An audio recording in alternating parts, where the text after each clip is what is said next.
2025 मा लन्च भएको एप 2026 मा आउँदाखेरि मिलियन्स अफ युजर, राम्रो रेटिङ र राम्रो अर्निङ जेनेरेट गर्न सक्ने, त्यही पनि विदाउट इन्भेस्ट बिना अर्निङ गर्न सक्ने एप्सको बारेमा अपडेट आएको जानकारी गराउनको लागि मैले यो भिडियो तयार पारेको छु।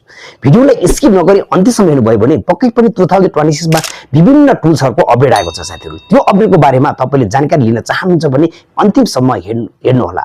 नमस्कार, म तपाईको प्यारो साथी अनिशभाइ.com ले आज फेरि हालै एप्समा आएको अपडेटको बारेमा जानकारी दिनको लागि यो भिडियो तयार पारेको छु।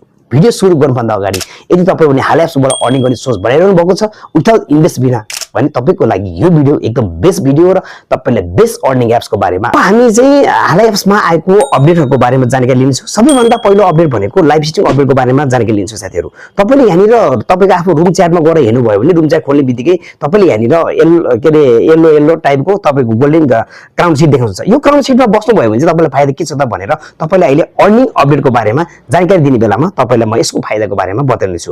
हुन त तपाईले यो लाइभ स्ट्रिम चाहिँ तपाईले आफ्नो एउटा च्याट रुम खोलेर पनि पूरा गर्न सक्नुहुन्छ भने अर्को भनेको पार्टी होस्ट गरेर पनि तपाईले पूरा गर्न सक्नुहुन्छ। यो त अलरेडी नै थाहा छ। यदि न्यू युजर साथीहरुलाई थाहा छैन भने तपाईले दुई टाइपले चाहिँ तपाईले चाहिँ आफ्नो जुन पार्टी लाइभ चाहिँ तपाईले यो लाइभ स्ट्रिमको टाइम चाहिँ तपाईले पूरा गर्न सक्नुहुन्छ।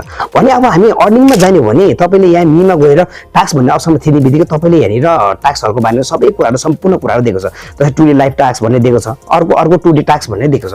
यहाँनिर तपाईले टु टाइप्स अफ टास्क भन्ने देखाएको छ। तर यहाँनिर कन्फ्युज धेरै जना साथीहरु कन्फ्युजन केमा हुनुहुन्छ भन्दाखेरि यहाँनिर जुन स्टिल नीड भनेर देखाएको छ, यहाँनिर तपाईको आवली चाहिँ 6 जुन आवली चाहिँ के रे तपाईको 600 पोइन्ट भनेर देखाएको छ। तर यो 600 पोइन्ट पाउनको लागि तपाईले यहाँनिर तल के रे स्टिल नीडमा चाहिँ 24000 भनेर देखाएको छ। हो तपाईले के रे जब तपाईले यो 24000 चाहिँ तपाईले यो पोइन्ट तपाईले कसैले गिफ्टिङ गर्छ भने तपाईले चाहिँ डेली के रे डेली चाहिँ 1 आवरको 600 पोइन्ट चाहिँ रिवार्ड तपाईले उठाउन सक्नुहुन्छ।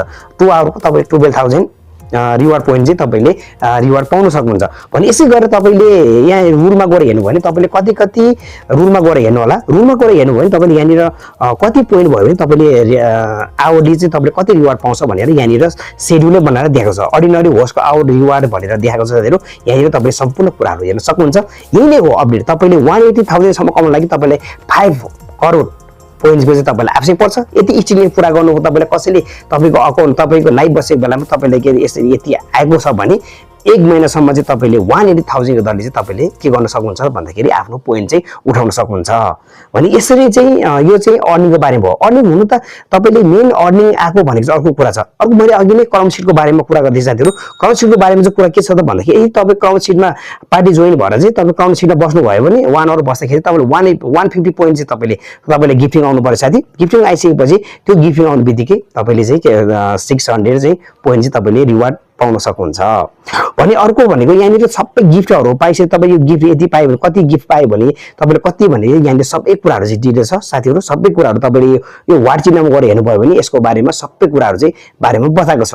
यो सबै कुराहरु तपाईले हेर्न सक्नुहुन्छ र तपाईले बुझेर त यदि तपाईसँग तपाईले त्यति बराबरको पोइन्ट हलेक तपाई लाइभ बसे बेला यति पोइन्ट चाहिँ तपाईले पूरा गर्न सक्नुहुन्छ भने तपाईलाई गिफ्टिङ आउँछ भने तपाईले यो रिवार्डहरु पाउन सक्नुहुन्छ। तर यदि तपाई के रे यो कुनै पनि के रे झन्झट नलागिकन उता तागे बिना कमाउनुहुन्छ भने चाहिँ डेली तपाईले 500 रिवार्ड चाहिँ तपाईले पाउन सक्नुहुन्छ। भने अब हामी थर्डको कुरामा चाहिँ के विथड्रलको कुरामा जाने थियो साथीहरु। विथड्रलको कुरामा जाँदाखेरि तपाईले पोइन्टमा थिचेर जानु होला। पोइन्टमा थिचेपछि तल विथड्र भन्ने अप्सन छ। विथड्र भन्ने अप्सनमा तपाईले यहाँ हेर्यो भने सबैभन्दा अगाडि चाहिँ माथि यहाँ करेन्सी टाइप छ। करेन्सी टाइप चाहिँ यहाँ धेरै तपाई युएसडी निकाल्ने कि तपाईको हैन ईपीएम मा तपाई अब नेपाली भएको कारणले गर्दै तपाईले एनपीआर मा के रे क्लिक गर्नु होला। पेमेन्ट मेथडमा हेर्नु भने तपाईले बैंक, ई-सेवा र खल्ती भन्ने के तपाईले 3 टाइपमा चाहिँ विथड्र गर्न सक्नुहुन्छ। यो रिकमेन्डेड गरेको मेथड चाहिँ तपाईले बैंकमा गर्नु भयो, ई-सेवा भयो, खल्ती भयो साथीहरु। यसरी चाहिँ तपाईले गर्न सक्नुहुन्छ।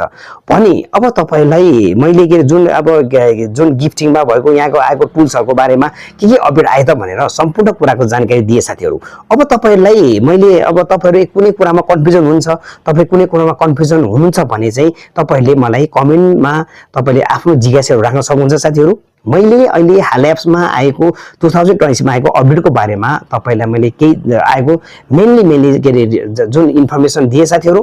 नेक्स्ट भिडियोमा तपाईलाई यस्तै अर्निङ एप्सको बारेमा अपडेटको बारेमा र अर्निङ एप्सको बारेमा जानकारी दिने छु साथीहरु। इन्जेसमा तपाईले मेरो भिडियोलाई हेर्नु भयो त्यसको लागि धेरै धेरै धन्यवाद दिदै नेक्स्ट भिडियोमा भेट्ने बाचाको साथ अहिले म बिदा हुन चाहन्छु। हस्त धन्यवाद। Thank you.